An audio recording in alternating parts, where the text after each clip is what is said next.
Praise lord. దేవాతి దేవునికి వందనాలు. ప్రభు నామమున మీ అందరికీ నా ప్రత్యేకమైన వందనాలు, శుభాలు తెలియజేస్తున్నాను. మరి గమనించండి, ఈ నెలలో మనం అనాథ పిల్లలకు, అలాగే రోడ్ల మీద ఉన్న వారికి మనం భోజనాలు పెట్టబోతూ ఉన్నాం.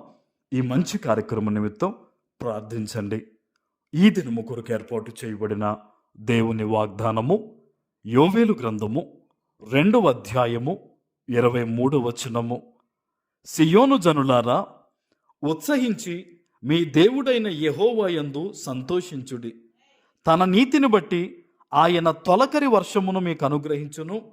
వాన కురిపించి పూర్వమందువలే తొలకరి వర్షమును కడవరి వర్షమును మీకు అనుగ్రహించును. దేవుని నామానికి మహిమ కలుగునుగాక. ఆనాడు తన ప్రజలతో దేవుడిచ్చిన ఈ గొప్ప వాగ్దానాన్ని నీ జీవితంలో కూడా దేవుడు మరలా ఇస్తూ ఉన్నారు. హల్లెలూయా. ఆనాడు యోధా ప్రజలకి దేవుడు యోవేలు ప్రవక్తను పంపించారు ప్రకటించమని. అప్పటికే వారి జీవితంలో కరువు వచ్చింది, అయినను వారు మేల్కోలేదు. అయితే దేవుడు తన ప్రవక్తను పంపించి వారందరికీ కూడా ఈ వాగ్దానాన్ని ప్రకటిస్తూ ఉన్నాడు. ఏమన్నా చూడండి, సియోను జనులారా, ఉత్సహించి మీ దేవుడైన యెహోవా యందు సంతోషించండి. తన నీతిని బట్టి ఆయన తొలకరి వర్షమును మీకు అనుగ్రహించును అని.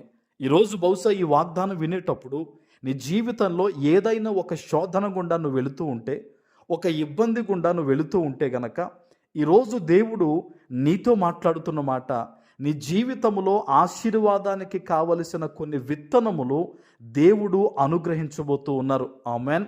చూడండి, తొలకరి వర్షము పడినప్పుడు ఏం చేస్తారండి? సాధారణంగా రైతులు పొలాలు వారు ధాన్యమును పండించడానికి ఏర్పాట్లు చేసుకుంటారు.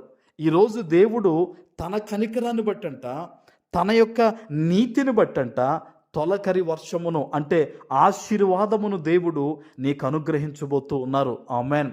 నా జీవితం ఒకవేళ ఇలాగే ఉంటుందేమో, నేను ఇలాగే ఇబ్బందులు గుండా వెళ్లాల్సి వస్తుందేమో అని నువ్వేమాత్రం అనుకోవద్దు. దేవుడు చెప్తున్నాడు, ఆయన నీతిని బట్టి ఆయన ఆశీర్వాదాన్ని నీకు పంపిస్తారట. నీవు ఎలాంటి పరిస్థితుల్లో ఉండి అమ్మా ఈ వాగ్దానాన్ని వింటూ ఉన్నావో, నీ ముందున్న శ్రమ బహుబలమైందని అనుకోకు. నీ జీవితంలో ఉన్న ఒత్తిడులు అవి నేను ఇంకనూ కుషింపజేస్తాయేమని అనుకోకు. దేవుడు తన నీతిని బట్టి ఆశీర్వదిస్తా అన్నారు కాబట్టి ఈ వాగ్దానం ఎత్తిపెట్టి ప్రార్థన చేయి. ఆనాడు యూదులకు ఈ ప్రవక్త ప్రకటించినా కూడా వారు మాట వినలేదండి. అయితే ఈరోజు దేవుని ప్రజలవైన మీరు, మనమంతా కూడా ఆయన వాగ్దానం ఇచ్చినప్పుడు మనము నమ్మి మన జీవితంలో దేవునికి ఇష్టం లేనిది విడిచిపెట్టి ప్రార్థన చేస్తే గనక, దేవుడు వాగ్దానం ఇచ్చిన వాడు నమ్మదగిన వాడు గనక నూతనమైన దీవెన ఆశీర్వాదాలతో ఆయన నిన్ను నింపుతారు. ఆమెన్. అందుకనే దేవుడు చెప్తున్నాడు, ఆయన నీతిని బట్టి ఆయన తొలకరి వర్షాన్ని కుమ్మరిస్తారట. మరలా చెప్తున్నాడు, కడవరి వర్షమును కూడా మీకు అనుగ్రహిస్తాడు. అంటే మొదలు పెట్టేది ఆయనే, ఆ దీవెనను కొనసాగించి నిన్ను కడవరకు ఆశీర్వదించేది కూడా ఆయనే. నువ్వు పూర్తిగా ఫలభరితం అయ్యేంత వరకు, గొప్ప నెమ్మది నువ్వు పొందుకునేంత వరకు, ఉన్నతమైన స్థితిగతులు వచ్చేంత వరకు కూడా దేవుడు నిన్ను ఆశీర్వదిస్తూనే ఉంటానని ఈ వాగ్దానం ద్వారా నీతో మాట్లాడుతున్నాడు. కాబట్టి ఎవరి వైపు తిరగొద్దు, దేవుని తట్టు నీ చేతులెత్తి ఈరోజు ఈ వాగ్దానం గురించి నువ్వు ప్రార్థన చేయి. సేవకునిగా చెప్తున్నాను, ఖచ్చితంగా నువ్వు ఆశీర్వదించబడతావు. ఆమెన్.